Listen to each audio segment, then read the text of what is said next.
वास्तव न्यूज में स्वागत है आपका। मैं हूं सरदार। विजयपुर शहर के बीजेपी के कार्यालय में आज एक प्रेस मीट रखा गया है ताकि इसलिए देश के प्रधानमंत्री श्री नरेंद्र मोदी बागलकोट जिला वहां पर प्रचार पर आ तो रहे हैं, मगर आज उसी पर यहाँ पर बहुत सारे लोगों को ये न्योता दी गई है ताकि बहुत बड़े पैमाने में सभी लोग वहां पर आने के लिए विजयपुर जिला के बीजेपी के अध्यक्ष उन्होंने कहा।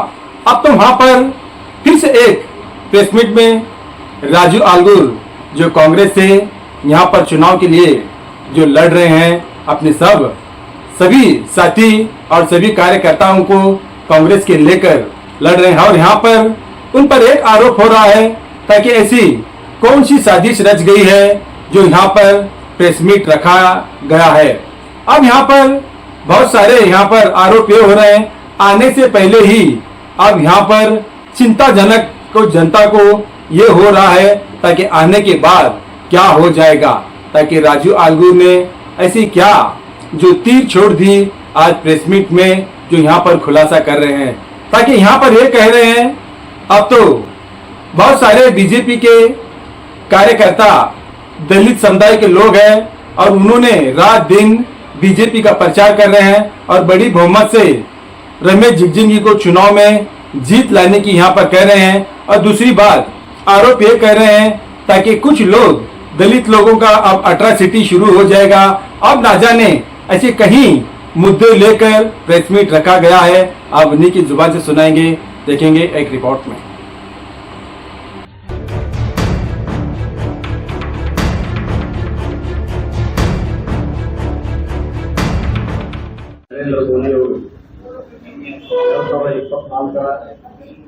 ಸಾರ್ವತ್ರಿಕ ಲೋಕಸಭಾ ಚುನಾವಣೆಯ ಪ್ರಚಾರಾರ್ಥವಾಗಿ ಅವಳಿ ಜಿಲ್ಲೆ ವಿಜಯಪುರ ಮತ್ತು ಬಾಗಲಕೋಟ ಲೋಕಸಭಾ ಕ್ಷೇತ್ರದ ಚುನಾವಣೆಯ ಪ್ರಚಾರಾರ್ಥವಾಗಿ ಎನ್ಡಿಎ ಪಕ್ಷದ ಅಭ್ಯರ್ಥಿಗಳಾದಂಥ ವಿಜಯಪುರ ಲೋಕಸಭಾ ಕ್ಷೇತ್ರದ ಅಭ್ಯರ್ಥಿಗಳಾದ ಸಾಮಾನ್ಯ ರಮೇಶ್ ಜಿಗಜಿಣಗಿ ಅವರು, ಬಾಗಲಕೋಟ್ ಲೋಕಸಭಾ ಕ್ಷೇತ್ರದ ಅಭ್ಯರ್ಥಿಗಳಾದ ಸನ್ಮಾನ್ಯ ಪಿಸಿ ಕಶ್ಮೀರ್ ಅವರ ಚುನಾವಣೆಯ ಪ್ರಚಾರಾರ್ಥವಾಗಿ ಬಾಗಲಕೋಟ್ ನಗರಕ್ಕೆ ಆಗಮಿಸ್ತಾ ಇದ್ದಾರೆ. ಬೆಳಿಗ್ಗೆ 11 ಗಂಟೆಗೆ ಸಮಯ, ಸ್ಥಳ ತೋಟಗಾರಿಕೆ ವಿಶ್ವವಿದ್ಯಾಲಯದ ಆವರಣದಲ್ಲಿ ಬೃಹತ್ ಭಾರತೀಯ ಜನತಾ ಪಕ್ಷ ಕಾರ್ಯಕ್ರಮವನ್ನು ಏರ್ಪಾಡು ಮಾಡಿದೆ. ಹೀಗಾಗಿ ತಮ್ಮ ಮೂಲಕ ನಾನು ವಿಜಯಪುರ ಜಿಲ್ಲೆಯ ಎಲ್ಲ ಕಾರ್ಯಕರ್ತರು, ಅಭಿಮಾನಿಗಳು, ನರೇಂದ್ರ ಮೋದಿಯವರ ಹಿತೈಷಿಗಳ ಹತ್ರ ವಿನಂತಿಯನ್ನ ಮಾಡಿಕೊಡ್ತೇನೆ. ಅತಿ ಹೆಚ್ಚಿನ ಸಂಖ್ಯೆಯಲ್ಲಿ ವಿಜಯಪುರ ಜಿಲ್ಲೆಯಿಂದ ಕಾರ್ಯಕ್ರಮಕ್ಕೆ ಆಗಮಿಸಿ ಯಶಸ್ವಿಗೊಳಿಸಬೇಕಂತ ಹೇಳಿ ನಾನು ಮಾಧ್ಯಮದ ಸ್ನೇಹಿತರ ಮೂಲಕ ವಿನಂತಿಯನ್ನ ಮಾಡ್ತೇನೆ.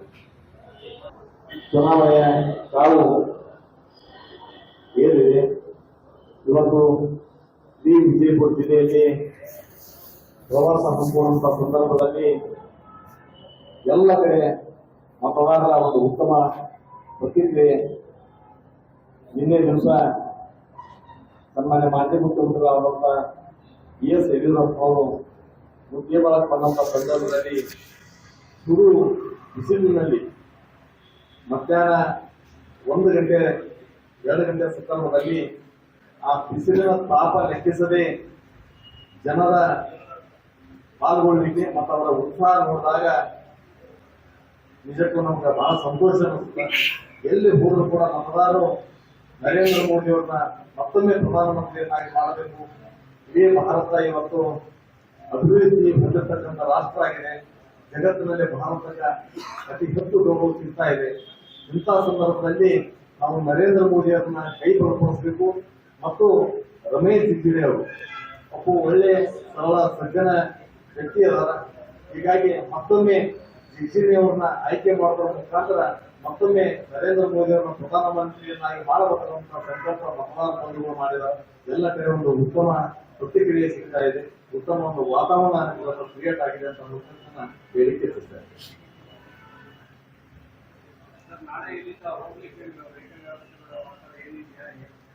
ನಾವು ಪಕ್ಷದ ಕಡೆಯಿಂದ ಏನು ವಾಹನದ ವ್ಯವಸ್ಥೆ ಮಾಡಿಲ್ಲ. ಕಾರ್ಯಕರ್ತರು ಇವತ್ತ ಮತದಾರರು, ಭಾರತೀಯ ಜನತಾ ಪಕ್ಷದ ಅಭಿಮಾನಿಗಳು, ನರೇಂದ್ರ ಮೋದಿ ಅವರು ಇಷ್ಟಪಡ್ತಕ್ಕಂಥ ಏನು ಸಮಾಜ ವರ್ಗ ಅದ ಅವರು ಸೋಳ ಹಿಂದಿನ ಬಂದು ಹೆಚ್ಚಿನ ಪಾಲ್ಗೊಳ್ಳುವಂತ ನೋಡ್ತಾರೆ. ಸುಮಾರು ನನ್ನ ಜಿಲ್ಲೆಯಲ್ಲಿ ನನಗೆ ಕನಿಷ್ಠ ಒಂದು 25-30 ಸಾವಿರಕ್ಕೂ ಹೆಚ್ಚು ಜನ ಇವತ್ತು ಹೋಗುವಂತ ಸಂಭವ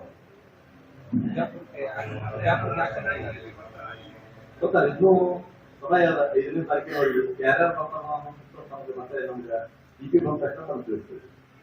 ಬಂಜಾರ ಸಮುದಾಯದ ಕೆಲವು ನಾಯಕರು ನಿಮ್ಮ ಪಕ್ಷದಲ್ಲಿ ಈಗ ಕಾಂಗ್ರೆಸ್ ಹೋಗಿದ್ದಾರೆ, ಅದರ ಬಗ್ಗೆ ಏನು ಸ್ಪಷ್ಟೀಕರಣ ಕೊಟ್ಟಿದ್ದಾರೆ? ಅದಕ್ಕೆ ಅವರೇ ಉಪಾಯ ಹೇಳಬೇಕು. ಅವರು ಪಕ್ಷದಾಗ ಮುಂದೆ ಅವರು ಬಾಗಲಕೋಟದಾಗಿದ್ದಾಗ ಅಲ್ಲಿನೂ ಕೂಡ ಹಿಂದೂ ವಿಧಾನ ಪರಿಷತ್ತಿನೊಳಗ ಬಂಡಾಯಬೇಕು ಸ್ಪರ್ಧಾ ಮಾಡಿದ. ಅದಾದ ನಂತರ ಕೂಡ ಹಿಂದೆ ಆಗ್ಯದ. ಅದನ್ನ ಮುಂದಕ್ಕೆ ಭಾಗವಹಿಸಿದ ನನ್ನ ಉದ್ದೇಶ ನರೇಂದ್ರ ಮೋದಿ ಅವರು ಪ್ರಧಾನಮಂತ್ರಿಯನ್ನಾಗಿ ಮಾಡುವಂತ. ಹೀಗಾಗಿ ನನ್ನ ಪಕ್ಷ ಜವಾಬ್ದಾರಿ ಕೊಡ್ರಿ, ನಾನು ಕೆಲಸ ಮಾಡ್ತೀನಿ ಅಂತ ನಮ್ಮ ಹತ್ರ ಬಂದಾಗ ಅವರಿಗೆ ಪ್ರಮುಖ ಜವಾಬ್ದಾರಿ ಕೊಡ್ತೀವಿ. ವೈದ್ಯಕೀಯ ಪ್ರಕೋಷ್ಠ ಸಂಚಾಲಕರನ್ನ ಮಾಡಿದ್ವಿ. 2 ವರ್ಷ ಓಡಾಡ್ಕೊತ ಅವರು ನಮ್ಮ ಇದು ರಿಸರ್ವ್ ಮೀಸಲಾತಿ ಕ್ಷೇತ್ರದ ನಾನು ಅಪೇಕ್ಷೆ ಅಲ್ಲ. ಯಾರು ಬೇಕಾದ್ರೂ ಟಿಕೆಟ್ ಕೇಳಾಕ ನಮ್ಮ ಹತ್ರ ಭಾರತೀಯ ಜನತಾ ಪಕ್ಷದೊಳಗೆ ನಾವು ಸ್ವಾತಂತ್ರ್ಯ ಕೇಳಬಹುದು ಅಂತ ನಾವು ಹೇಳಿದಾಗ ಅದನ್ನು ಕೂಡ ಅವರಿಗೆ ಮನವರಿಕೆ ಮಾಡಿದ್ವಿ. ಹೇಳಿದ್ರು ಅವರೆಲ್ಲ ಕಡೆ ಏನ್ ಹೇಳ್ಕೊಂಡು ಓಡಾಡಿದ್ರು, ವಿಕಸಿತ ಭಾರತ ನರೇಂದ್ರ ಮೋದಿ ಅವರ ಸಂಕಲ್ಪ ಏನಲ್ಲ, ಆ ವಿಕಸಿತ ಭಾರತಕ್ಕಾಗಿ ನಮ್ಮ ತನು ಮನ ಧನ ಎಲ್ಲ ಬೇಯಿಸಿ ನಾವೆಲ್ಲ ಪರಿಶ್ರಮ ಹಾಕಿ ಮತ್ತೊಮ್ಮೆ ನರೇಂದ್ರ ಮೋದಿ ಅವರು ಪ್ರಧಾನಮಂತ್ರಿಯನ್ನಾಗಿ ಮಾಡಬೇಕಂತ ಸಂಕಲ್ಪ ಅದ. ಆ ಕಾರಣಕ್ಕೆ ನಾನು ರಾಜಕಾರಣಕ್ಕೆ ಬಂದಿದ್ದು ಅಂತ ಹೇಳ್ಕೊಂಡು ಓಡಾಡ್ತೀವಿ. ಅದರಲ್ಲಿ ಕೂಡ ಹಿಂದುತ್ವವನ್ನು ಪ್ರತಿಪಾದನೆ ಮಾಡಿದ್ರು.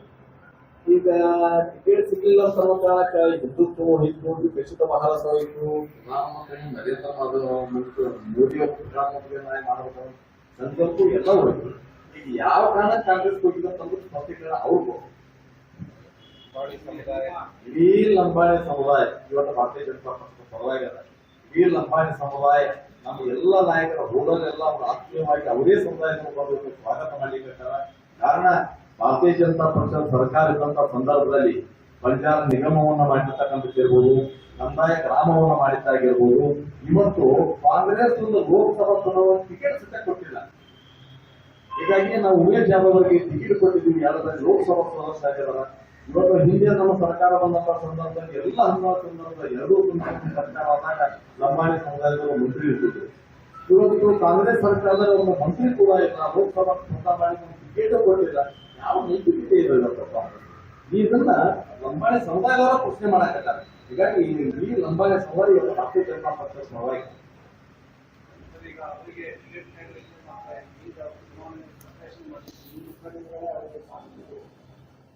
ಸ್ವಾಭಾವಿಕ ಯಾರಾದ್ರೂ ಸ್ಪರ್ಧೆ ಮಾಡಿದ್ರೆ ಇಚ್ಛೆ ವ್ಯಕ್ತ ಮಾಡಿದ್ರೆ ಸಾಮಾನ್ಯ ಕಾರ್ಯಕರ್ತರು ನಮ್ಮಲ್ಲಿ ಲೋಕಸಭಾ ಸದಸ್ಯ ಆಗಿರ್ತಕ್ಕಂಥ ಅನೇಕ ಉದಾಹರಣೆಗಳು. ಈಗ ಪ್ರಹ್ಲಾದ್ ಜೋಶಿ ಅವರು ರೈಲ್ವೆ ಇಲಾಖೆ ಒಳಗ ನೌಕರಿ ಮಾಡ್ತಕ್ಕಂಥ ಅವ್ರ ತಂದೆಯವರು ಸಾಮಾನ್ಯ ಕಾರ್ಯಕರ್ತ ಆಗಿದ್ದಂಥ ಪ್ರಹ್ಲಾದ್ ಜೋಶಿ ಅವರು ಇನ್ನೂ ಸಾಮಾನ್ಯವಾಗಿ ಇವಾಗ ನಳಿನ್ ಕುಮಾರ್ ಕಟ್ಟಿದ್ರು ಸಾಮಾನ್ಯ ಕುಟುಂಬದಾಗ ಒಬ್ಬ ಕಾರ್ಯಕರ್ತ ಬೂತ್ ಸಮಿತಿಯೊಳಗೆ ಕಾರ್ಯಕರ್ತ ಆಗಿದ್ದಂಥ 3 ಬಾರಿ 4 ಬಾರಿ ಲೋಕಸಭಾ ಅನೇಕ ಉದಾಹರಣೆಗಳು. ಹೀಗಾಗಿ ನಮ್ಮಲ್ಲಿ ಆ ಸ್ವಾತಂತ್ರ್ಯದ ಕಾರ್ಯಕರ್ತ ಕೇಳಬಾರ್ದು ಅನ್ನೋದಿಲ್ಲ. ನಾರಾಯಣ ಮಾಡ್ಕೋಬೇಕು, ಸಾಮಾನ್ಯ ಕಾರ್ಯಕರ್ತ ವಿಧಾನಸಭಾ ಸದಸ್ಯ ಮಾಡಿರ್ತಾರೆ, ರಾಜ್ಯಸಭಾ ಸದಸ್ಯ ಮಾಡಿದ್ರು. ಲಂಬಾಣಿ ಸಮುದಾಯದಲ್ಲಿ ಏನಾಗಿದೆ ಅಂತ ಒಬ್ಬ PSIಗೆ ಮತ್ತು ವೈದ್ಯನಿಗೆ ಈ 2 ಅಧಿಕಾರಿಗಳಿಗೆ ಇಬ್ಬರನ್ನ ಕೂಡ ಸಿಕ್ಕಾಪಟ್ಟೆ ಮೋಸ ಮಾಡಿ ಇವ್ರಿಗೆ ಟಿಕೆಟ್ ಕೊಡ್ತೀವಿ ಅಂತಕ್ಕಂಥ ಆಸೆ ಆಮಿಷಗಳನ್ನು ಕೊಟ್ಟು ಇವ್ರಿಗೆ ಮೋಸ ಮಾಡಿ ಕಡೆಗೂ ಕೊನೆಗಳಿಸಿದ್ರು ಅಂತಕ್ಕಂಥದ್ದು ಆರೋಪಗಳು ಇದೆ. ಈಗಾಗಲೇ ಮಹೇಂದ್ರ ನಾಯ್ಕ ಅವರು ಇದಕ್ಕೆ ಸ್ಪಷ್ಟೀಕರಣ ಕೂಡ ಕೊಟ್ಟಾರ. ಇವತ್ತು ಮಹೇಂದ್ರ ನಾಯ್ಕ ಅವರು ನಮ್ಮ ಬೆನ್ನೆಲುಬಾಗಿ ಇಡೀ ಚುನಾವಣೆಯಲ್ಲಿ ಸಕ್ರಿಯರಾಗಿ ಓಡಾಡ್ಲಿಕ್ಕೆ ಇವತ್ತು ಲಂಬಾಣಿ ಸಮುದಾಯಕ್ಕೆ ಭಾರತೀಯ ಜನತಾ ಪಕ್ಷ ಏನೇನು ಕೊಡುಗೆ ಕೊಡ್ತದೆ, ಏನೇನು ಮಾಡ್ಯಾರಂತ ಬಗ್ಗೆ ಮಹೇಂದ್ರ ನಾಯ್ಕ ಅವರಿಗೆ ಹೆಮ್ಮೆ ಅದ. ಅವರನ್ನು ತಿಳ್ಕೊಳಿಕತ್ತಾರ.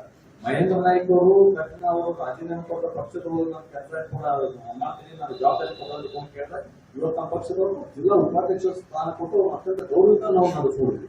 ಅದೇ ರೀತಿ ವೈದ್ಯರಾದಂತಹ ನಮ್ಮ ಯಾರು ಬಾಬು ರಾಜನಾಥ್ ಅವರು ಏನು ಕಾಂಗ್ರೆಸ್ ಹೋಗಿದಾರಲ್ಲ ಅವರು ಬಂದಂತ ಸಂದರ್ಭ ಅವ್ರು ಅತ್ಯಂತ ಗೌರವವಾಗಿ ನಡೆಸ್ಕೊಂಡಿದ್ರು.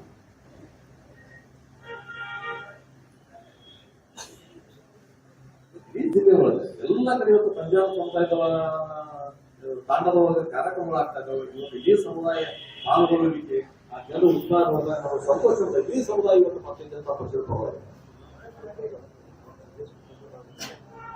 ಆಮೇಲೆ ಪ್ರಮುಖವಾಗಿ ನಿಮ್ಮ ಪ್ರತಿಯೊಂದು ಪತ್ರಿಕೆಗೆ ನೋಡ್ತಾ ಇದ್ರು ಜೆಡಿಎಸ್ ಮುಖಂಡರು ಯಾಕೆ ಬರ್ತಾ ಇಲ್ಲ?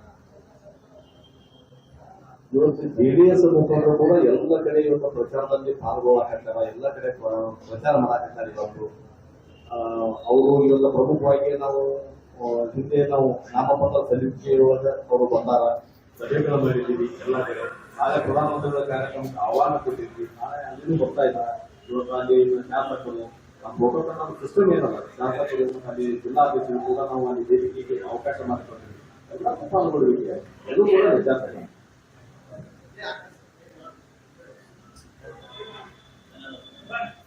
ಧನ್ಯವಾದಗಳು.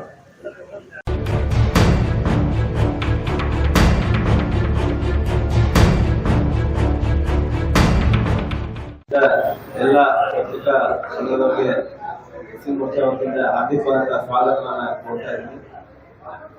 ಒಂದು ಪತ್ರಿಕಾಗೋಷ್ಠಿ ಮಾಡ್ತಕ್ಕಂಥ ಉದ್ದೇಶ, ಈಗಾಗಲೇ ವಿಜಯಪುರ ಲೋಕಸಭಾ ಚುನಾವಣೆ ಸಂಬಂಧಪಟ್ಟ ಹಾಗೆ ಚುನಾವಣಾ ಕಾರ್ಯ ಈಗಾಗಲೇ ಪಕ್ಷದಿಂದ ನಡೀತಾ ಇದೆ.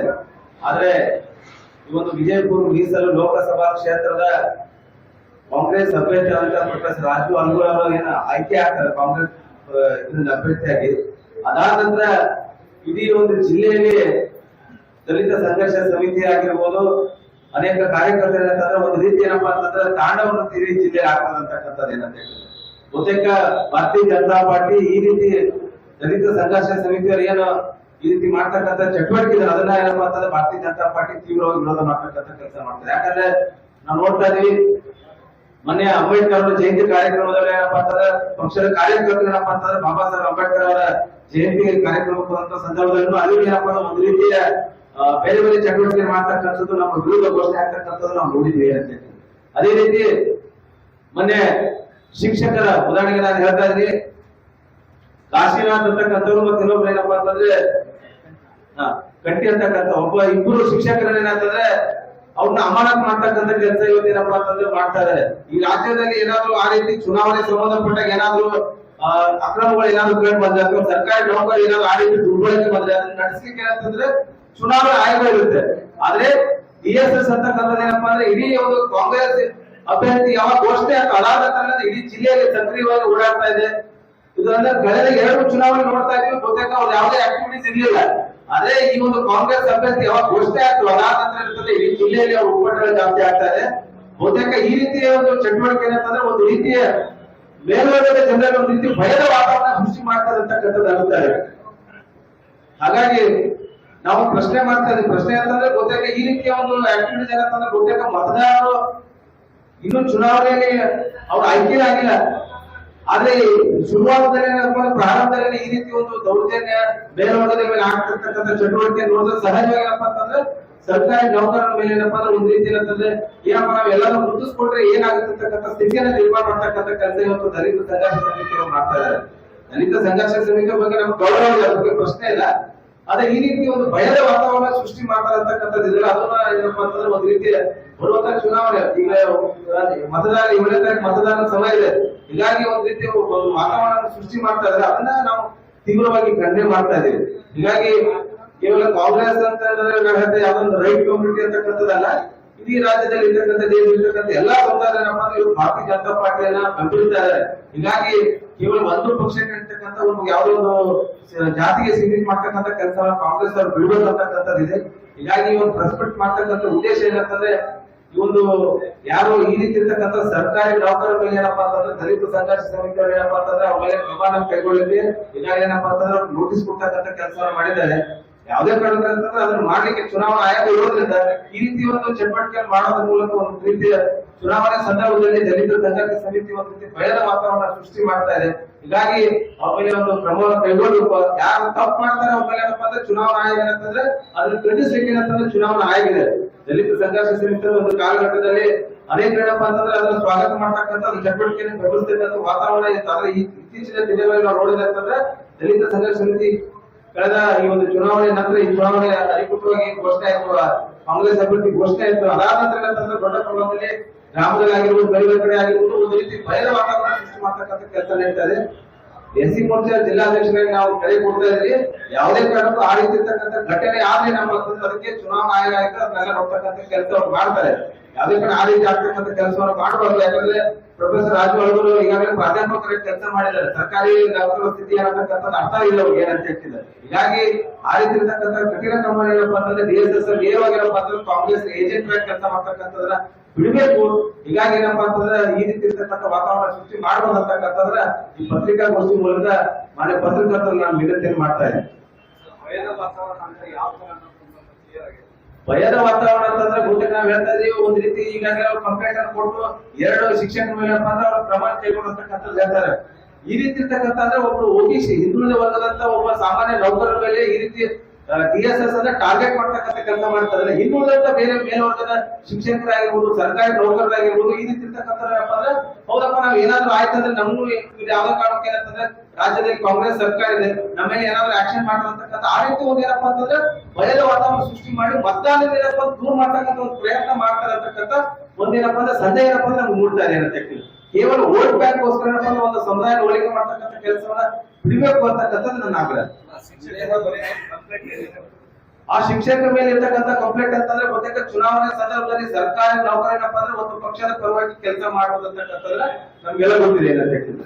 ಆದ್ರೆ ಆ ಶಿಕ್ಷಕರ ಏನಂತಂದ್ರೆ ಒಂದು ಪಾರ್ಟಿ ಪರವಾಗಿ ಏನಪ್ಪಾ ಅಂತಂದ್ರೆ ಯಾವ್ದೊಂದು ವಾಟ್ಸ್ಆಪ್ ಮೆಸೇಜ್ ಅನ್ನ ಕೊಟ್ಟಿದ್ದಾನೆ, ಅದನ್ನ ಏನಪ್ಪಾ ಅಂದ್ರೆ ಚುನಾವಣಾ ಆಯೋಗಕ್ಕೆ ಅದನ್ನ ಗಮನಿಸ್ತೇನೆ ಅಂತ ಹೇಳ್ತಾರೆ. ಆದ್ರೆ ನೇರವಾಗಿ ಇವ್ರು ಏನಪ್ಪಾ ಅಂತಂದ್ರೆ FIR ಮಾಡ್ತಕ್ಕಂಥ ಕೆಲಸವನ್ನು ಮಾಡಿದ್ದಾರೆ ಯಾರು DSS ದವರು. ಸೊ ಹೀಗಾಗಿ ಏನಂತಂದ್ರೆ ಆ ರೀತಿ ಇರ್ತಕ್ಕಂಥದ್ದು ಏನಂತ ಅದನ್ನ ನೋಡ್ಲಿಕ್ಕೆ ಚುನಾವಣಾ ಆಯೋಗ ಇರುತ್ತೆ, ಅವ್ರ ಮೇಲೆ ಕ್ರಮ ಕೈಗೊಳ್ಳಲಿಕ್ಕೆ ಸರ್ಕಾರ ಇರುತ್ತೆ.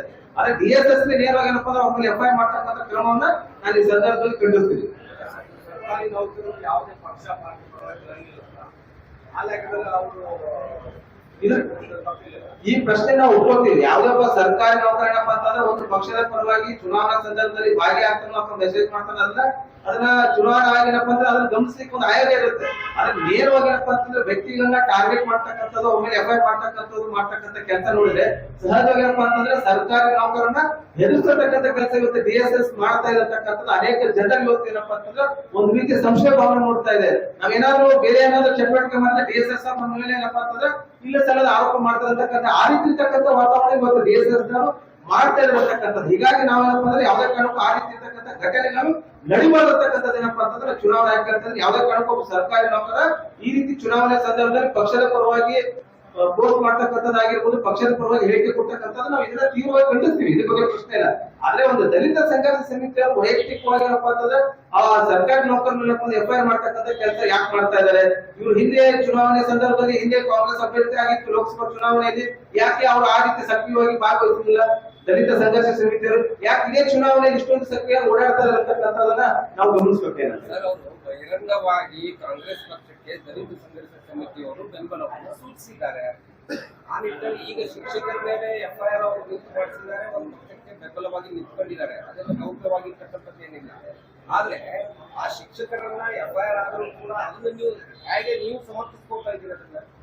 ನಾವು ಸಮರ್ಥಕ್ಕಂಥ ಉದ್ದೇಶ ಏನಂತಂದ್ರೆ ನಿಮ್ಗೆ ಗೊತ್ತಿಲ್ಲ DSS ಅಂತಂದ್ರೆ ಕಾಂಗ್ರೆಸ್ ಅಂತಕ್ಕಂಥ ಭಾವನೆ ನಮ್ಗೆಲ್ಲ ಇದೆ. ಕೇವಲ ಒಬ್ಬ ಒಂದೇ ಜಾತಿ ಯಾವ್ದಾದ್ರು ರೈಟ್ ಕಮ್ಯುನಿಟಿ ಕ್ಯಾಂಡಿಡೇಟ್ ಮತ್ತು ಕಾಂಗ್ರೆಸ್ ಅವಕಾಶ ಕೊಟ್ಟಿಲ್ಲ ಅಂತೇಳಿ ಯಾಕೆ DSS ಸಪೋರ್ಟ್ ಮಾಡ್ತಾ ಇದೆ? ಹಿಂದೆ ಏನಪ್ಪಾ ಅಂತಂದ್ರೆ ಲಂಬಾಣಿ ಸಮುದಾಯ ಕಾಂಗ್ರೆಸ್ ಅಭ್ಯರ್ಥಿ ಯಾಕೆ DSS ಹೋರಾಟ ಮಾಡಲಿಲ್ಲ? ಅವಾಗ ದಲಿತ ಸಂಘರ್ಷ ಸಮಿತಿ ಯಾಕೆ ಹೋರಾಟ ಮಾಡಲಿಲ್ಲ? ಕೇವಲ ಯಾವ್ದೋ ಒಂದು ಬಲಗೈ ಸಮುದಾಯಕ್ಕೆ ಕೊಟ್ಟಿದ್ದಾರೆ, ಇವ್ರು ನಮ್ಮ ಅಭ್ಯರ್ಥಿ ಅಂತಕ್ಕಂಥ ಭಾವನೆ ಇದಲ್ಲ. ನಿಮ್ಗೆ ನಿಜವಾಗ್ಲೂ ದಲಿತರ ಬಗ್ಗೆ ಏನಾದ್ರು ಕಾಳಜಿ ಇತ್ತಂದ್ರೆ ಕಳೆದ ಚುನಾವಣೆ ಸಕ್ರಿಯವಾಗಿ ಭಾಗವಹಿಸಬಹುದಿತ್ತು. ಯಾಕೆ ಈ ಚುನಾವಣೆ ಭಾಗವಹಿಸ್ತಂದ್ರೆ ಇವ್ರು ನಮ್ಮ ಅಭ್ಯರ್ಥಿ, ಇವ್ರು ನಮ್ಮ ಜಾತಿಗೆ ಸೇರಿದಂತ ಅಭ್ಯರ್ಥಿ ಅಂತಕ್ಕಂಥದ್ದು ಇದೆಯಲ್ಲ. ನಿಮ್ಗೆ ನಿಜವಾಗಿ ಏನಪ್ಪಾ ಅಂದ್ರೆ ದಲಿತರ ಬಗ್ಗೆ ಕಾಳಜಿ ಇರ್ತಕ್ಕಂಥದ್ರ ಕೇವಲ ಒಂದು ಅಂದ್ರೆ ಒಂದು ಸಮುದಾಯಕ್ಕೆ ಏನಪ್ಪಾ ಅಂದ್ರೆ ಸೀಮಿತ ಮಾಡ್ತಕ್ಕಂಥ ಕೆಲಸ ಮಾಡ್ತಾ ಇದೆ. ನನ್ನ ಪ್ರಶ್ನೆ ಏನಂತಂದ್ರೆ ಯಾವುದೇ ಕಾರಣಕ್ಕೂ ಆ ರೀತಿ ಇರ್ತಕ್ಕಂಥ ಒಬ್ಬ ಸರ್ಕಾರಿ ನೌಕರ ಏನಪ್ಪಾ ಅಂದ್ರೆ ಚುನಾವಣೆ ಸಂದರ್ಭದಲ್ಲಿ ಒಂದು ಪಕ್ಷದ ಪರವಾಗಿ ಏನಪ್ಪಾ ಅಂತಂದ್ರೆ ಅವರು ಸ್ಟೇಟ್ಮೆಂಟ್ ಅನ್ನು ಕೊಡ್ತಕ್ಕಂಥ ಕೆಲಸ ಆಗಿರ್ಬೋದು ಅಥವಾ ಪರವಾಗಿ ಹೇಳಿಕೆ ಕೊಡ್ತಕ್ಕಂಥ ಕೆಲಸ ಆಗಿರ್ಬೋದು, ಚುನಾವಣೆ ಒಂದು ಪಕ್ಷದ ಚಟುವಟಿಕೆಯಲ್ಲಿ ಭಾಗವಹಿಸ್ತಕ್ಕಂಥ ಕೆಲಸವನ್ನ ನಾವು ಅದನ್ನ ಖಂಡಿಸ್ತೀವಿ. ಯಾಕಂದ್ರೆ ಅದನ್ನ ನೋಡ್ಲಿಕ್ಕೆ ಏನಪ್ಪಾ ಅಂದ್ರೆ ಸರ್ಕಾರದಿಂದ ಚುನಾವಣಾ ಅಧಿಕಾರಿಗಳು ಇದ್ದಾರೆ, ಅವ್ರ ಆಕ್ಷನ್ ತಗೊಳ್ತಾರೆ, ಅದನ್ನ ಮಾಡ್ತಕ್ಕಂಥ ಕೆಲಸ ಮಾಡೇ ಮಾಡ್ತಾರೆ. ಆದ್ರೆ ದಲಿತ ಸಂಘರ್ಷ ಸಮಿತಿ ಅನ್ನೋ ಒಂದು ರೀತಿ ಭಯದ ವಾತಾವರಣ ಸೃಷ್ಟಿ ಮಾಡ್ತಾ ಇದ್ದಾರೆ ಮೇಲ್ವರ್ಗದ ಮೇಲೆ ಅಂತಕ್ಕಂಥ ನನ್ನ ಭಾವನೆ. ಕೇವಲ ಯಾಕೆ ಒಬಿಸಿ ಸಮುದಾಯದ ಮೇಲೆ ಯಾಕೆ ಇವರು ಎಫ್ಐಆರ್ ಮಾಡ್ತಾ ಇದ್ದಾರೆ? ಹಾಗಾದ್ರೆ ಅನೇಕ ಜನ ಏನಪ್ಪಾ ಅಂದ್ರೆ ಇವತ್ತು ಅನೇಕ ಜನ ಬೇರೆ ಪಾರ್ಟಿ ಜೊತೆ ಗುರುತಿಸಿಕೊಂಡು ಇಂಟರ್ನಲ್ಲಿ ಕೆಲಸ ಮಾಡ್ತಾ ಇದ್ದಾರೆ, ಯಾಕೆ ಅವ್ರ ಮೇಲೆ ಎಫ್ಐಆರ್ ಮಾಡ್ತಾ ಇಲ್ಲ? ಕೇವಲ ಒಬಿಸಿ ಸಮುದಾಯದ ಮಾತ್ರ ಚುನಾವಣಾ ಸಂದರ್ಭದಲ್ಲಿ ಯಾವ್ದೋ ಪಕ್ಷದ ಪರ ಕೆಲಸ ಮಾಡ್ತಾ ಇದಾರೆ, ಅನೇಕ ದಲಿತರುಗಳೇ ಇದಾರೆ, ಯಾಕೆ ಅವ್ರ ಮೇಲೆ ನೀವು ಆಕ್ಷನ್ ಮಾಡ್ತಾ ಇಲ್ಲ? ಕೇವಲ ಏನಪ್ಪಾ ಅಂದ್ರೆ ಓಲೈಕೆಗೋಸ್ಕರ ಈ ರೀತಿ ಕೆಲಸ ಮಾಡ್ತಾರೆ ಅಂತಕ್ಕಂಥದ್ದು ನಮ್ ಸಂದೇಹ ಮೂಡ್ತಾ ಇದೆ. ಯಾವುದೇ ಕಾರಣಕ್ಕೂ ಚುನಾವಣೆ ಸಂದರ್ಭದಲ್ಲಿ ಯಾವ ಚುನಾವಣೆಯನ್ನು ಬೆಂಬಲಿಸಬೇಕಂತಕ್ಕಂಥದ್ದು ಆ DSS ಬಿಟ್ಟದ್ದು. ಆದ್ರೆ ನೀವು ಪರ್ಟಿಕ್ಯುಲರ್ ಆಗಿ ಈ ಚುನಾವಣೆ ನೀವು ಯಾಕೆ ಅಷ್ಟೊಂದು ಸೀರಿಯಸ್ ಆಗಿ ತಗೊಂಡಿಲ್ಲ ಅಂತಕ್ಕಂಥದ್ದು ಏನಾಯ್ತು ಬಹುತೇಕ ನಾವು ನೋಡ್ತಾ ಇದ್ದೀವಿ. DSS ದಲಿತ ಸಂಘರ್ಷ ಸಮಿತಿ ಎಲ್ಲಿ ಸಪೋರ್ಟ್ ಮಾಡ್ತಾ ಇದೆ, ಬೇರೆ ಬೇರೆ ಜಿಲ್ಲೆಯಲ್ಲಿ ಎಲ್ಲಿ ನೀವು ನಿಲ್ತಾ ಇದಾರೆ, ಎಲ್ಲಿ ರೈಟ್ ಕಮ್ಯುನಿಟಿ ಹಾಕಿದಾರೆ ಅಲ್ಲೇನಪ್ಪ ಅಂದ್ರೆ ಎಲ್ಲರೂ ಕೂಡಿ ಕೆಲಸ ಮಾಡ್ತಾ ಇದಾರೆ. ಯಾಕೆ ಬೇರೆ ಬೇರೆ ಸಮುದಾಯದ ಯಾಕೆ ನೀವು ಗುರಿ ಮಾಡ್ತಾ ಇದ್ದೀರಾ? ನೀವು ಮಾಡ್ಲಿಕ್ಕೆ ಸಾಕಷ್ಟು ಕೆಲಸನೇ ಇದಾವಲ್ಲ, ಅದನ್ನ ಬಿಟ್ಟು ಈ ಚುನಾವಣೆಯಲ್ಲಿ ಇಷ್ಟೊಂದು ಸಕ್ರಿಯವಾಗಿ ವಿಶೇಷವಾಗಿ ಏನಪ್ಪ ಓಬಿಸಿ ಸಮುದಾಯದ ಮೇಲೆ ಈ ರೀತಿ ಮಾಡ್ತಕ್ಕಂಥ ಕೆಲಸವನ್ನ ನಾವು ತೀವ್ರ ಖಂಡಿಸ್ತೀವಿ. ಎಲ್ಲೂ ಓಬಿಸಿ ಸಮುದಾಯದವರಾಗ್ಲಿ ಮೇಲ್ವರ್ಗದವರಾಗ್ಲಿ ನಮಗೆ ದಲಿತ ಸಂಘರ್ಷ ಸಮಿತಿಯಿಂದ ಅನ್ಯಾಯ ಆಗಿದೆ ಅಂತ ಒಂದು ಕಂಪ್ಲೇಂಟ್ ಇದೆಯಾ ಅಥವಾ ಕಂಪ್ಲೇಂಟ್ ಮಾಡಿದಾರಾ ಅಥವಾ ನಿಮ್ಮ ಎದುರಿಗೆ ಇಂಥವ್ರು ಬಂದು ಶಿಕ್ಷಕರು ನಮಗೆ ಕಂಪ್ಲೇಂಟ್ ಆಗಿದೆ, ನಮ್ಗೆ ಅನ್ಯಾಯ ಆಗಿದೆ ಅಂತ ಹೇಳಿದಾರ? ಅವ್ರು ಯಾರು ಇದ್ದಾರೆ ಅನ್ನೋದು ಸ್ಪಷ್ಟೀಕರಣ ನೋಡಿ. ನಂದೊಂದು ಏನಂತಂದ್ರೆ ಮೇಲ್ವರ್ಗದ ಅಂತಂದ್ರೆ ಒಬಿಸಿ ಆಗಿರ್ಬೋದು, ಬೇರೆ ಬೇರೆ ಶಿಕ್ಷಕರಾಗಿರ್ಬೋದು, ಸರ್ಕಾರಿ ನೌಕರರಾಗಿರ್ಬೋದು, ದಲಿತ ಸಂಘರ್ಷ ಸಮಿತಿಯಿಂದ ನಮ್ಗೆ ಈ ರೀತಿ ಅನ್ಯಾಯ ಆಗಿದೆ ಅಂತಕ್ಕಂಥದ್ರೆ ಬಹಿರಂಗವಾಗಿ ಏನಪ್ಪಾ ಅಂತಂದ್ರೆ ಅವ್ರ ಮುಂದೆ ಹೇಳ್ತಕ್ಕಂಥದ್ದು. ಯಾಕಂದ್ರೆ ಸಾಕಷ್ಟು ಕೇಸ್ ಹಾಕ್ತಕ್ಕಂಥ ನೋಡ್ತಾ ಇದ್ದಾರೆ, ಅಟ್ರಾಸಿಟಿ ಕೇಸ್ ಇವತ್ತು ದೊಡ್ಡ ಪ್ರಮಾಣ ಏನಪ್ಪ ದುರ್ಬಳಕೆ ಮಾಡ್ತಕ್ಕಂಥ ನಮ್ ಕಣ್ ಮುಂದೆ ಇದೆ. ಹೀಗಾಗಿ ಏನಪ್ಪಾ ಅಂತಂದ್ರೆ ಒಂದ್ ರೀತಿ ಭಯ ಇದೆ. ನಿಮ್ಗೆ ಗೊತ್ತಿಲ್ಲ, ಸರ್ಕಾರಿ ನೌಕರರು ಏನಪ್ಪಾ ಅಂತಂದ್ರೆ ಹೊರಗಡೆ ಬಂದು ಮೀಡಿಯಾ ಮುಂದೆ ಮಾತಾಡ್ಕೊಂಡು ಈ ರೀತಿ ದಲಿತ ಸಂಘರ್ಷ ಸಮಿತಿಯವರು ನಮ್ಗೆ ಈ ರೀತಿ ಕಿರುಕುಳ ಮಾಡ್ತಿರ್ತಕ್ಕಂಥದ್ದು ಎಲ್ಲೂ ಬಹಿರಂಗವಾಗಿ ಏನಪ್ಪಾ ಅಂದ್ರೆ ಹೇಳ್ತಕ್ಕಂಥ ಸ್ಥಿತಿ ಇಲ್ಲ. ಯಾಕಂದ್ರೆ ನಾವು ಏನಪ್ಪಾ ಅಂತಂದ್ರೆ ಆ ರೀತಿ ಇರ್ತಕ್ಕಂಥ ವ್ಯವಸ್ಥೆನ ನಾವು ಮನಗಂಡಿದ್ದೀವಿ. ಮತ್ತೆ ಇದನ್ನ ಸರ್ಕಾರಿ ನೌಕರರಪ್ಪ ಅಂದ್ರೆ ಒಂದು ರೀತಿ ಹೇಳಿಕೆ ಕೊಟ್ಟದ್ದು ಬೇರೆ ರೀತಿ ಸ್ವರೂಪ ಕೊಡ್ತಕ್ಕಂಥದ್ದು ಇದೆ. ಯಾವುದೇ ಕಾರಣಕ್ಕೂ ಆ ರೀತಿ ಏನಾದ್ರು ಸ್ಟೇಟ್ಮೆಂಟ್ ಕೊಟ್ರೆ ದಲಿತ ಸಂಘರ್ಷ ಸಮಿತಿ ನಾಳೆ ನಮ್ಮ ಮೇಲೆ ಏನಾದ್ರು ಆಕ್ಷನ್ ಮಾಡಬಹುದು ಅಥವಾ ಏನಾದ್ರು ಅಟ್ರಾಸಿಟಿ ಕೇಸ್ ಹಾಕಬಹುದು, ಸುಳ್ಳು ಕೇಸ್ ಹಾಕಬಹುದು ಅಂತಕ್ಕಂಥ ಭಯ ಏನಪ್ಪಾ ಅಂದ್ರೆ ಸಮಾಜದಲ್ಲಿ ವಾತಾವರಣ ಆ ರೀತಿ ಇರ್ತಕ್ಕಂಥ ವಾತಾವರಣ ಈ ಸಮಾಜದಲ್ಲಿ ನಿರ್ಮಾಣ ಆಗ್ತಾ ಇದೆ. ಹೀಗಾಗಿ ಏನಪ್ಪಾ ಅಂದ್ರೆ ಬಹಿರಂಗವಾಗಿ ಯಾವುದೇ ಶಿಕ್ಷಕರಾಗಿರ್ಬೋದು, ಸರ್ಕಾರಿ ನೌಕರರಾಗಿರ್ಬೋದು, ಯಾವುದೇ ಕಾರಣಕ್ಕೇನಪ್ಪಾ ಅಂತಂದ್ರೆ ದಲಿತ ಸಂಘರ್ಷ ಸಮಿತಿ ಆಗಿರ್ಬೋದು, ಕಾಂಗ್ರೆಸ್ ಏನಪ್ಪಾ ಯಾವುದೇ ಹೇಳಿಕೆ ಕೊಡ್ತಕ್ಕಂಥ ಕೆಲಸ ನಡೀತಾ ಇದೆ ಅಂತಕ್ಕಂಥ ಇದು ಮಾಡ್ತಕ್ಕಂಥದ್ದು ಏನಪ್ಪಾ ಅಂದ್ರೆ DG ಸಾಗರ ಇರ್ತಕ್ಕಂಥ ಏನಪ್ಪಾ ಅಂದ್ರೆ ದಲಿತ ಸಂಘರ್ಷ ಸಮಿತಿ. ಬಹುತೇಕ ನಾವು ಹೇಳ್ತಾ ಇದ್ದೀವಿ, ಮೊನ್ನೆ ಸಿಂಧಿಗೆ ಏನಪ್ಪಾ ಅಂತಂದ್ರೆ ಪೋಸ್ಟ್ ಅನ್ನ ಬಿಡುಗಡೆ ಮಾಡಿದ್ರು. ಆದ್ರೆ ಅವ್ರ ಉದ್ದೇಶ ಏನಪ್ಪಾ ಅಂತಂದ್ರೆ ಕೇವಲ ಬಿಜೆಪಿನ ಗುರಿ ಇಟ್ಕೊಂಡು ಏನಪ್ಪಾ ಅಂತಂದ್ರೆ ಅವ್ರ ಆಕ್ಟಿವಿಟಿ ಮಾಡ್ತಕ್ಕಂಥದ್ದನ್ನ ನೋಡ್ತಾ ಇದ್ದಾರೆ. ಹೀಗಾಗಿ ಏನಂತಂದ್ರೆ ಕೇವಲ 2-3 ಬಣಗಳೇನಂತ ಅಂದ್ರೆ DG ಸಾಗರ ಇರ್ತಕ್ಕಂಥ ದಲಿತ ಸಂಘರ್ಷ ಸಮಿತಿಯವರು ಏನಪ್ಪಾ ಅಂತಂದ್ರೆ ಈ ಸಲ ರಾಜು ಅಲ್ಗೂರು ಏನಪ್ಪಾ ಅಂದ್ರೆ ಅವ್ರು ಸಪೋರ್ಟ್ ಮಾಡ್ತಾರೆ, ಇವ್ರು ನಮ್ಮ ಕಮ್ಯುನಿಟಿ ಸಮುದಾಯ ಅಂತಕ್ಕಂಥದ್ದು. ಯಾವುದೇ ಕಾರಣಕ್ಕೂ ಆ ರೀತಿ ಇರ್ತಕ್ಕಂಥದ್ದನ್ನ ಬಿಡ್ಬೇಕು. ಯಾಕಂದ್ರೆ ಅನೇಕ ಜನ ದೊಡ್ಡ ಪ್ರಮಾಣದಲ್ಲಿ ಸರ್ಕಾರಿ ನೌಕರರು ಇದ್ದಾರೆ. ಈ ರೀತಿ ಏನಪ್ಪಾ ಅಂದ್ರೆ ಬಹಿರಂಗವಾಗಿ ಇದು ಚುನಾವಣೆ ಅಂದ್ರೆ ಇದು ಚುನಾವಣೆ ಗೆದ್ದಿಲ್ಲ, ಗೆಲ್ಲದೆ ಇರತಕ್ಕಂಥ ಸಂದರ್ಭದಲ್ಲಿ ಈ ರೀತಿ ಒಂದು ವಾತಾವರಣ ಸೃಷ್ಟಿ ಮಾಡ್ತಾ ಇದ್ದಾರೆ ಅಂದ್ರೆ ಬರುವಂತ ಸಂದರ್ಭದಲ್ಲಿ ಜನ ಹೆಂಗ್ ವೋಟ್ ಮಾಡ್ತಾರೆ? ಮೇಲ್ವರ್ಗದ ಜನ ಏನಪ್ಪಾ ಅಂತಂದ್ರೆ ಕಾಂಗ್ರೆಸ್ ಪರವಾಗಿ ಏನಪ್ಪಾ ಅಂತಂದ್ರೆ ಬಹಿರಂಗವಾಗಿ ಏನಪ್ಪಾ ಅಂತ ಹೇಳಿಕೆ ಏನಪ್ಪಾ ಅಂದ್ರೆ ಜನ ಹಿಂಜರಿತಾರೆ. ಆ ರೀತಿ ಇರ್ತಕ್ಕಂಥ ವಾತಾವರಣ ಸೃಷ್ಟಿ ಮಾಡ್ತಾರೆ ಅಂತಕ್ಕಂಥದ್ದು ಮೇಲ್ವರ್ಗದ ಜನ ಮೇಲೆ ದಬ್ಬಾಳಿಕೆ ಆಗ್ತಾ ಇದೆ ಅಂತ ಏನಾದ್ರು ಉದಾಹರಣೆ ಕೊಡಿ. ಮೇಲ್ವರ್ಗ ಅಂತಂದ್ರೆ ವಿಶೇಷ ಆಗಿದೆ, ಯಾವ ಊರಲ್ಲಾಗಿದೆ, ಎಲ್ಲಾಗಿದೆ? ವಿಶೇಷವಾಗಿ ಏನಪ್ಪಾ ಅಂದ್ರೆ ಸರ್ಕಾರಿ ನೌಕರ ಮೇಲೆ ಎಫ್ಐಆರ್ ಕೇಸ್ ಹಾಕಿದಾರಲ್ಲ, ಇದನ್ನೇ ನಾವು ಉಲ್ಲೇಖ ಮಾಡ್ಕೊಂಡು ಹೇಳ್ತಾ ಇದ್ವಿ. ಆ ಸಂಬಂಧಪಟ್ಟ ಏನಪ್ಪಾ ಅಂದ್ರೆ ಡೀಟೇಲ್ಸ್ ನಿಮ್ಗೆ ಬೇಕಾದ್ರೆ ಬರ್ತಕ್ಕಂಥ ಕೆಲಸವನ್ನು ಮಾಡ್ತಾ ಇದೆ. ಎಲ್ಲೂ ಬಹಿರಂಗವಾಗಿ ಏನಪ್ಪಾ ಅಂದ್ರೆ ಶಿಕ್ಷಕರ ಬಂದ ಏನಪ್ಪಾ ಅಂತಂದ್ರೆ ಈ ರೀತಿ ಆಗಿರತಕ್ಕಂಥದ್ದು ಎಲ್ಲೂ ಹೇಳ್ತಾ ಇಲ್ಲ. ಆದ್ರೆ ಆ ರೀತಿ ಏನಪ್ಪಾ ಅಂತಂದ್ರೆ ಅವರು ನಮ್ಗೆ ಬಂದು ಹೇಳಿದಾಗ ನಮ್ಮ ಹತ್ರ ಮಾಹಿತಿ ಇದೆ ಅಧ್ಯಕ್ಷತೆ. ಉದ್ದೇಶ ಪೂರ್ವಕವಾಗಿ ಏನಪ್ಪಾ ಅಂತಂದ್ರೆ ಅವ್ರನ್ನ ಒಂದು ಸಮುದಾಯನ ಉದ್ದೇಶ ಪೂರ್ವಕವಾಗಿ ಏನಪ್ಪಾ ಅಂದ್ರೆ ಅವರು ಗುರಿ ಇಟ್ಕೊಂಡು ಮಾಡ್ತಾರೆ ಅಂತಕ್ಕಂಥ ಸಮುದಾಯ. OBC ಸಮುದಾಯ ಹೋದ ಸಮುದಾಯದವರು ಒಬ್ಬರಿದ್ದಾರೆ, ಒಬ್ಬರು ಕುರುಬ ಕಮ್ಯುನಿಟಿ ಇದ್ದಾರೆ. ಸೊ ಇವ್ರನ್ನ ಏನಪ್ಪಾ ಅಂತಂದ್ರೆ ಟಾರ್ಗೆಟ್ ಮಾಡ್ಕೊಂಡು ಮಾಡ್ತಕ್ಕಂಥ ಕೆಲಸ ಮಾಡ್ತಾ ಇದ್ದಾರೆ. ಹೀಗಾಗಿ ನಮ್ದು ಉದ್ದೇಶ ಏನಂತಂದ್ರೆ ಯಾವುದೇ ಕಾರಣಕ್ಕೂ ಆ ರೀತಿ ಇರ್ತಕ್ಕಂಥದನ್ನ ಬಿಡಬೇಕು. ಮತ್ತೆ ಇದನ್ನ ಈ ರೀತಿ ಇರ್ತಕ್ಕಂಥ ಆಕ್ಟಿವಿಟಿ ಏನಾದ್ರು ಆಗ್ತದೆ, ಚುನಾವಣಾ ಆಯೋಗ ಇದೆ, ಅದ್ರ ಮೇಲೆ ಆಕ್ಷನ್ ಆಗುತ್ತೆ, ಕ್ರಮ ತಗೊಳ್ಳಿ. ನಮ್ದು ಏನಪ್ಪಾ ಅಂತಂದ್ರೆ ಯಾವುದೇ ಕಾರಣಕ್ಕೂ ಆ ರೀತಿ ಏನಾದ್ರು ಘಟನೆಗಳಾದ್ರೆ ಚುನಾವಣಾ ಆಯೋಗ ಏನಪ್ಪಾ ಅಂದ್ರೆ ಅದ್ರ ಮೇಲೆ ಕ್ರಮ ಕೈಗೊಳ್ಬೇಕು ಅಂತಕ್ಕಂಥ ಡಿಮ್ಯಾಂಡ್ ಇದೆ. ಆದ್ರೆ ಯಾವುದೇ ಏನಪ್ಪಾ ಅಂದ್ರೆ ಒಬ್ಬ ವ್ಯಕ್ತಿಯನ್ನ ಮತ್ತು ಒಂದು ಪಕ್ಷವನ್ನ ಓಲೈಕೆ ಮಾಡೋಗೋಸ್ಕರ ಈ ರೀತಿ ಇರ್ತಕ್ಕಂಥ ಕೆಲಸವನ್ನ ಮಾಡೋದನ್ನ ಬಿಡ್ಬೇಕು ಅಂತಕ್ಕಂಥದ್ದು ನಮ್ಮ ಆಗ್ರಹ. ನಮ್ಗೆ ಯಾವುದೇ ಕಾರಣಕ್ಕೂ ಸೋಲಿನ ಭೀತಿ ನಮ್ಗೆ 100% ಹೇಳ್ತಾ ಇದೆ. ಇಡೀ ದೇಶದಲ್ಲಿ, ಇಡೀ ರಾಜ್ಯದಲ್ಲಿ, ಬಿಜಾಪುರ ಜಿಲ್ಲೆಯಲ್ಲಿ ನಮ್ಮ ಪಕ್ಷದ ಅಭ್ಯರ್ಥಿಗಳು ಗೆದ್ದೇ ಗೆಲ್ತಾರೆ, ಪ್ರಶ್ನೆ ಇಲ್ಲ ಏನಂತೆ. ಆದ್ರೆ ಆ ರೀತಿ ಇರ್ತಕ್ಕಂಥದ್ದನ್ನ ಸುಖ ಸುಮ್ಮನೆ ಏನಪ್ಪಾ ಅಂತಂದ್ರೆ ಗೆಲ್ಲೋದಿಲ್ಲ ಅಂತಕ್ಕಂಥ ಗೊತ್ತಿದೆ ಅವ್ರಿಗೆ ಆಲ್ರೆಡಿ.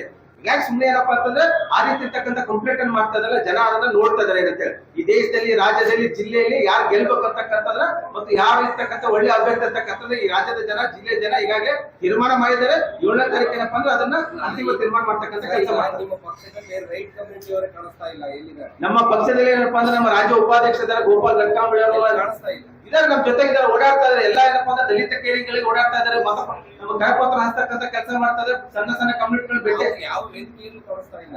ಈಗ ಅವ್ರದೇನಂತ ಈಗ 2 ದಿನ ಬಿಟ್ಟು ಏನಪ್ಪಾ ಅಂದ್ರೆ ನಿಮ್ಗೋಸ್ಕರ ಒಂದು ಪತ್ರಿಕಾಗೋಷ್ಠಿ ಮಾಡ್ತಾ ಇದಾರೆ. ಈ ಜಿಲ್ಲೆಯಲ್ಲಿ ಇರ್ತಕ್ಕಂತ ಕಾಂಗ್ರೆಸ್ ಅಭ್ಯರ್ಥಿ ಆದಂತ ರಾಜು ಅಳಗೂರು ಏನಪ್ಪಾ ಅಂದ್ರೆ ಅವ್ರ ವಿರೋಧವಾಗಿ ಮತ್ತು ಕಾಂಗ್ರೆಸ್ ಪಕ್ಷದ ಪರವಾಗಿ ಏನಪ್ಪಾ ಅಂದ್ರೆ ವಿರೋಧವಾಗಿ ಏನಪ್ಪಾ ಅಂದ್ರೆ ಅವರು ಒಂದು ಪ್ರೆಸ್ ಮೀಟ್ ಮಾಡ್ತಕ್ಕಂಥ. ಯಾವುದೇ ಕಾರಣಕ್ಕೂ ನಮಗೆ ಪಕ್ಷದ ಅಭ್ಯರ್ಥಿ ಇಂಪಾರ್ಟೆಂಟ್. ನಾವು ರೈಟ್ ಲೆಫ್ಟ್ ಅಂತಕ್ಕಂಥದ್ದಲ್ಲ, ನಾವು ಸಿದ್ಧಾಂತ ಇಟ್ಕೊಂಡು ಕೆಲಸ ಮಾಡ್ತಕ್ಕಂಥದ್ದು. ನಾವು ಯಾವುದೇ ಜಾತಿ ರೈಟ್ ಲೆಫ್ಟ್ ಅಂತಕ್ಕಂಥದ್ದಲ್ಲ. ಈಗ ಯಾವುದೇ ಕಾರಣಕ್ಕೂ ಒಂದು ಸಮುದಾಯ ಅವ್ರ ಜೊತೆ ಇದೆ, ಒಂದು ಸಮುದಾಯ ಇರತಕ್ಕಂಥದ್ದಲ್ಲ. ಎಲ್ಲಾ ಸಮುದಾಯ ಇವತ್ತು ಒಟ್ಟಿಗೆ ಕೂಡಿ ಕೆಲಸ ಮಾಡ್ತಕ್ಕಂಥದ್ದು ನಮ್ಗೆ ನಡೀತಾ ಇದೆ. ರೈಟ್ ಕಮ್ಯುನಿಟಿ ಏನಪ್ಪಾ ಇವತ್ತು ದೊಡ್ಡ ಪ್ರಮಾಣ ಏನಪ್ಪಾ ಅಂತಂದ್ರೆ ಇವತ್ತು ಬಿಜೆಪಿ ಪರವಾಗಿ ವೋಟ್ ಮಾಡ್ತಕ್ಕಂಥದ್ದಿದೆ. ಇಂಟರ್ನಲ್ಲಿ ಏನಪ್ಪಾ ಆ ರೀತಿ ಇರ್ತಕ್ಕಂಥ ಕೆಲಸ ನಡೀತಾ ಇದೆ. ಯಾಕಂದ್ರೆ ಅವರು ವ್ಯಾಖ್ಯಾನದಲ್ಲಿ ಅಭ್ಯರ್ಥಿ ಆದ ಸಂದರ್ಭದಲ್ಲಿ ಅವ್ರ ಕೆಲಸ ನೋಡಿದ್ದಾರೆ ಜನ ಏನಾಗ್ತದೆ, ಅವ್ರು ಎಷ್ಟು ಕೆಲಸ ಮಾಡಿದ್ದಾರೆ, ಎಷ್ಟು ಜನ ಜೊತೆ ಅವ್ರು ಕೂಡಿದ್ದಾರೆ, ಚುನಾವಣೆ ಬಂದಾಗ ಹೆಂಗಿರ್ತಾರೆ, ಚುನಾವಣೆ ಆದ ನಂತರ ಅವ್ರು ಏನಿರ್ತಾರೆ ಅಂತಕ್ಕಂಥದ್ದನ್ನ ಈ ಜಿಲ್ಲೆಯ ಜನ ನೋಡಿದ್ದಾರೆ. ಬಲಗೈ ಸಮುದಾಯ ವಿಶೇಷವಾಗಿ ನೋಡಿದ್ದಾರೆ ಏನಂತ ಹೇಳಿ, ಅವ್ರು ಏನ್ ಕೆಲಸ ಮಾಡಿದ್ದಾರೆ, ಬಲಗೈ ಸಮುದಾಯಕ್ಕೆ ಅವ್ರ ಕೊಡುಗೆ ಅಂತಕ್ಕಂಥದ್ರ ಬಲಗೈ ಸಮುದಾಯ ಜನಕ್ಕೆ ಗೊತ್ತಿದೆ. ಹೀಗಾಗಿ ಈ ಚುನಾವಣೆ ಏನಪ್ಪಾ ಅಂತಂದ್ರೆ ಬಲಗೈ ಸಮುದಾಯದ ಜನ ಏನಪ್ಪಾ ಅಂತಂದ್ರೆ ಏನ್ ತೀರ್ಮಾನ ಕೊಡ್ತಕ್ಕಂಥ ಕೆಲಸವನ್ನು ಮಾಡೇ ಮಾಡ್ತಾರೆ.